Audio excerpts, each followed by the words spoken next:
আজকে চলে আসলাম আমাদের ইটভাটায়। ইটভাটা থেকে চলে গেলাম ধলেশ্বরী নদী দেখার জন্য। চলো শুরু করি আজকের video. Hello viewers, welcome to the new another blog video.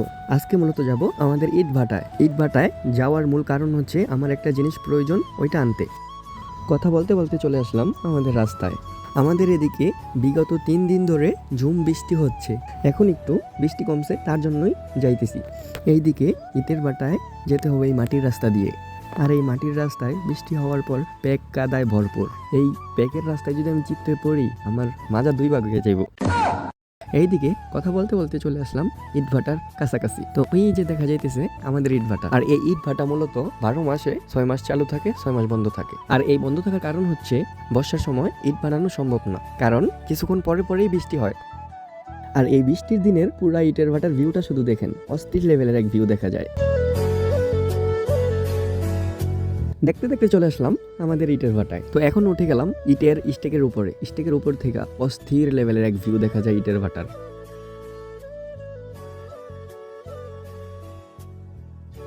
তো ইটের স্টেক থেকে নেমে এখন চলে যাইতেছি আমাদের ধলেশ্বরী নদী দেখার জন্য। দেখতে দেখতে চলে আসলাম আমাদের ধলেশ্বরী নদীর সামনে। চলেন আমরা এই ধলেশ্বরী নদীর অস্থির এক ভিউ দেখে আসি।